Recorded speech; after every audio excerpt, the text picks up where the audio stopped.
Hi there, my name is Ryan Carter. I'm 23 years old and, until recently, I worked as a park ranger in Yellowstone National Park. It was my dream job, at least that's what I thought when I signed up. I grew up loving the outdoors, hiking, camping, the works.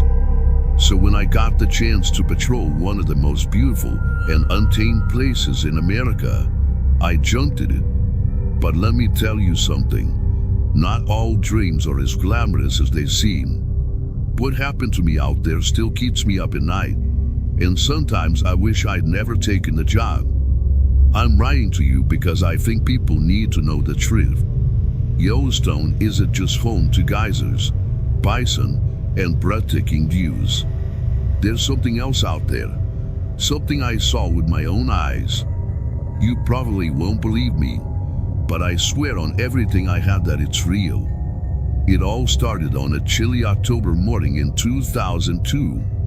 The leaves were just beginning to turn, splashes of gold and amber breaking up the endless green of the forest. My shift started like any other.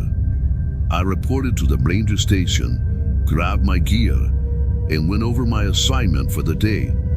My supervisor, Tom, an old-timer who had been working in the park for over 30 years, was sitting at the radio desk sipping coffee.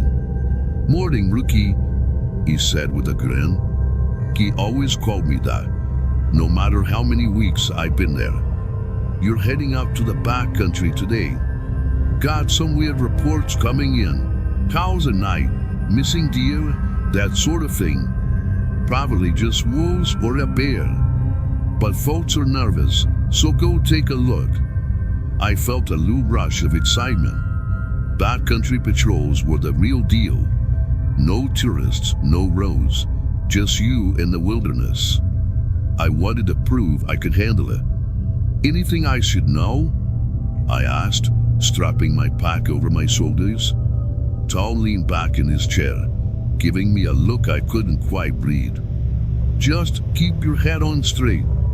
People say weird stuff happens out there, but it's mostly nonsense. Don't let it spook you." I laughed it off, but his tone stayed with me. Tom wasn't the kind of guy to spout ghost stories. The hike started off fine.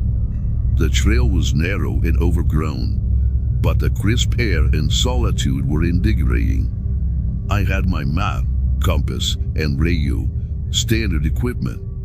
The forest was alive with the rustle of squirrels, the calls of birds, and the distant roar of the river. But as I got deeper into the backcountry, something shifted. The woods grew quieter.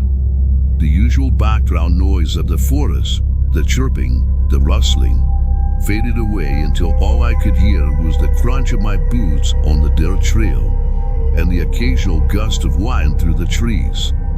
I didn't think much of it at first. Sometimes nature has its quiet moments. But then I found the tracks. At first, I thought they were bear prints. But as I crouched down for a closer look, my stomach tightened. They were too long, with distinct toes. Human-like, but massive, easily twice the size of my boot. The impressions were deep, like whatever made them was incredibly heavy. I reeled back to Tom. "Hey, I found some tracks out here. Look human, but they're huge. You know anyone else patrolling this area?" "Negative," Tom replied, his voice crackling through the static. "You sure it's not a bear?" "Not unless bears started walking upright," I joked, trying to lighten the mood. "Copy that. Stay sharp, rookie." As I followed the tracks deeper into the woods, I started noticing other things. Trees with deep gouges in the bark, as if something had clawed them. Piles of animal bones, small deer, maybe, scattered near the base of a tree. And the smell, a pungent, musky odor that made my stomach churn. By mid-afternoon, the unease I'd been ignoring had settled into a cold knot in my chest. The forest felt oppressive, like it was pressing in on me. I kept telling myself it was just my imagination, that I was overreacting, but every instinct I had was screaming at me to turn back. And then I heard it, a deep, guttural growl, low and resonant, coming from somewhere to my left. It wasn't like any animal I'd ever heard, more like a mix of a lion's roar and a human moan. I froze, my hand instinctively reaching for the can of bear spray on my belt. "Todd?" I said into the radio, my voice barely above a whisper. "I think I've got something out here." "It's big." "Describe it," Tom replied, his voice tense. "I haven't seen it yet, but it's close. It doesn't sound like a bear. Get back to base, Carter. Now!" I wanted to listen to him. I really did. But something kept me rooted to the spot. Curiosity, fear, stupidity, I don't know. I stood there for what felt like an eternity, heart pounding, every nerve on edge. The growl came again, louder this time, closer. And that's why I saw the first sign that my life was about to change forever. About 30 feet ahead of me, a massive shadow moved between the trees. It was quick, almost too quick for me to process, but I caught a glimpse of it, a hulking figure, covered in dark fur, with a head that nearly brushed the lower branches. I should have run, but instead, I took a step closer. That was my first mistake. The sun was dipping below the horizon when I first felt it. A presence, heavy, oppressive, like the forest itself had grown a pair of eyes and was watching my every move. The faint calls of birds and rustling of small creatures had faded, replaced by a profound silence that was deafening in its absence. I adjusted my flashlight, its narrow beam slicing through the darkening woods, and took a steadying breath. "This is just the wilderness," I muttered under my breath, my voice sounding alien in the stillness. "Nothing I haven't handled before." But deep down, I knew this wasn't normal. Earlier that day, I'd found tracks. Massive footprints pressed deep into the soft earth, far too large and oddly shaped to be human. Each step spanned nearly twice the length of my own boots, the edges crisp and deliberate, as if the creature had no intention of hiding its path. I radioed Tom, describing what I saw. "Probably a bear," he said, his voice crackling through static. "Black bears get huge out there." "This isn't a bear," I replied, snapping a photo with my disposable camera. "No claws. And the stride, it's unnatural." Tom sighed. "Bluff, Carter, you're new. These woods mess with your head if you let in. Don't go chasing shadows." I wanted to believe him. I really did. But now, as the light faded and the woods seemed to close in around me, I couldn't shake the gnawing feeling in my gut that I wasn't alone. The growl came first, low, guttural, and resonant enough to feel in my chest. I froze mid-step, gripping my flashlight like it was a weapon. Slowly, I turned, scanning the dense forest, but saw nothing. Just endless trees, their silhouettes like jagged black teeth against the purple sky. "Hello?" I called out, my voice trembling. "Stupid. So stupid." The growl came again, closer this time. A chill ran down my spine as I realized the sound wasn't coming from any direction I could pinpoint. It seemed to surround me, echoing off the trees in a way that defied logic. That's when I saw it. About 20 feet away, half hidden behind a cluster of trees, was a shelter. It looked makeshift, almost primitive, branches and logs stacked into a dome-like structure. Strewed around it were bones, some stripped clean, others gnawed and splintered. The smell hit me next, a rank, earthy stench that made my stomach churn. I stepped closer, against every instinct screaming at me to run. My flashlight flickered, its beam catching something hanging from the entrance, a tattered piece of fabric, bright orange, a piece of a hiker's jacket. My heart pounded in my chest as I crouched to examine it. The edges were frayed, stained with what looked like dried blood. The ground near the shelter was disturbed, the soil clawed and gouged as if by massive hands. Then I heard the footsteps, heavy, deliberate, each one crunching the forest floor like he was stepping on dry kindling. My flashlight swung wildly as I rose to my feet, scanning the darkness. There, just beyond the edge of the clearing, I saw movement, a shadow shifting between the trees. "Who's there?" My voice cracked, panic rising. The figure stepped closer, and the breath caught in my throat. It was massive, easily 8 feet tall, with broad shoulders and long arms that swung low at its sides. Its body was covered in dark, matted hair, and its face, its face, was both human and not. Deep-set eyes glinted in the beam of my flashlight, intelligent and cold. Time seemed to stretch as we stared at each other. Then it let out a sound, a guttural roar that made my ears ring and sent birds exploding from the treetops. I ran. I don't even remember turning, but suddenly my legs were moving, pumping through the forest as branches clawed at my face and arms.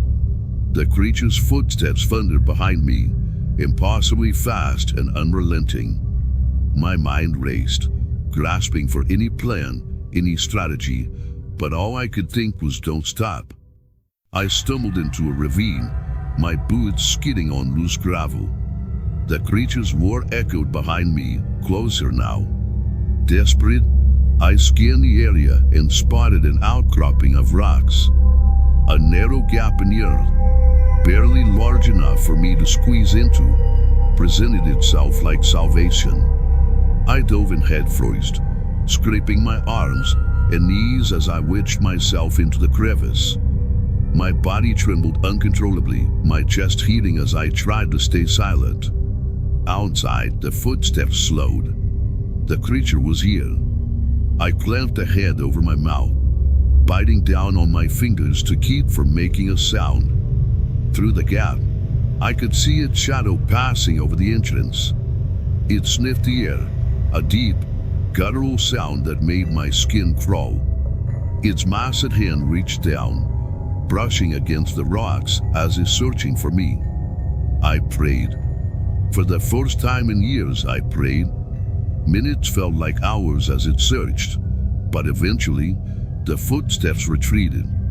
The silence returned, oppressive and suffocating, but I didn't move.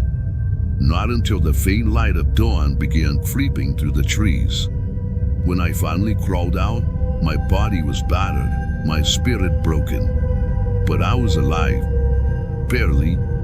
I didn't move for hours. The cold stone of the cave pressed into my back, and my breath was shallow, controlled, barely more than a whisper of air escaping my lips. Outside, the massive silhouette of the creature lingered, its movements slow, deliberate. Every so often, I heard it sniff the air, a low, guttural growl rumbling deep in its chest. It was hunting me. My flashlight had died hours ago, leaving me in near total darkness. The only light came from the faint glow of the moon filtering through the trees, casting jagged shadows on the cave walls. I gripped the flare gun in my trembling hands, the only weapon I had left, but I knew it wouldn't stop the thing if it found me. Time dragged on, the silence punctuated only by the occasional snap of a twig or the rustle of leaves outside. I tried to convince myself it was gone, but every nerve in my body screamed otherwise. Finally, as the first light of dawn began to seep through the forest, I summoned the courage to move. I crawled out of the cave, every muscle in my body stiff from hours of tension. My hand shook as I pushed aside the branches covering the entrance. The forest was eerily quiet, the kind of silence that makes your skin crawl. Not even the birds dared to sing. I forced myself to stand, leaning heavily against a tree for support. My legs felt like they'd been replaced with jelly, but I couldn't afford to linger. I had to get back to base camp. The thought of being out here another night made my stomach churn. As I retraced my steps through the woods, I kept glancing over my shoulder, half expecting to see the creature barreling toward me. The massive footprints I had noticed the day before were still visible, fresh and impossibly large, but I didn't dare stop to examine them. My only focus was survival. The trek back felt endless. Every snap of a branch, every rustle of leaves set my heart racing. I couldn't shake the feeling that I was being watched, that the creature was still out there, waiting for the right moment to strike. When I finally reached the edge of the woods, the sight of the ranger station brought tears to my eyes. I stumbled through the door, my uniform torn, my face scratched and pale. Tom looked out from his desk, his coffee cup frozen halfway to his lips. "Jesus, Ryan, what the hell happened to you?" "I saw it," I whispered, my voice hoarse and barely audible. "I saw it, Tom." He frowned, setting down his cup. "So what?" "The thing, the creature. It's real."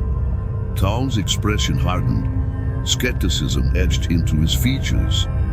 "Ryan, you've been out there too long. Bees would mess with your head. People see things that aren't there." "No," I said, my voice cracking. "This wasn't in my head. It was real. It chased me. It almost got me." I pulled out the camera I'd taken with me, fumbling with the buttons to show him the photos. The images were blurry, too blurry to be definitive, but they clearly showed massive footprints and claw marks gouged into the bark of a tree. Tom studied them in silence, then shook his head. "Tracks can be faked. Animals leave weird marks all the time. You're spooked, Ken. Get some rest." But rest was the last thing on my mind. I knew what I had seen, and no amount of rationalization would convince me otherwise. That thing was out there, and it wasn't some overgrown bear or figment of my imagination. I handed in my resignation that same day. Tom tried to talk me out of it, told me I was overreacting, but my mind was made up. I packed my things in silence, the weight of the encounter pressing down on me like a physical force. As I zipped up my backpack, something caught my eye, a series of deep, parallel gashes on the underside of the fabric. My blood ran cold. I hadn't noticed them before, but now it was impossible to ignore. The creature had been closer to me than I realized, its claws brushing against my pack as I ran for my life. I didn't say a word to anyone as I walked out of the station for the last time. The fresh mountain air felt suffocating, the beauty of Yellowstone tainted by the memory of what I'd encountered. Even now, years later, the memories haunt me. I can still hear the growls, still feel the weight of its gaze on my back. People laugh when I tell them my story, dismissing it as a tall tale or a product of stress. But I know the truth. Somewhere, deep in the untouched wilderness of Yellowstone, it's still out there. And I'll never go back to find out why.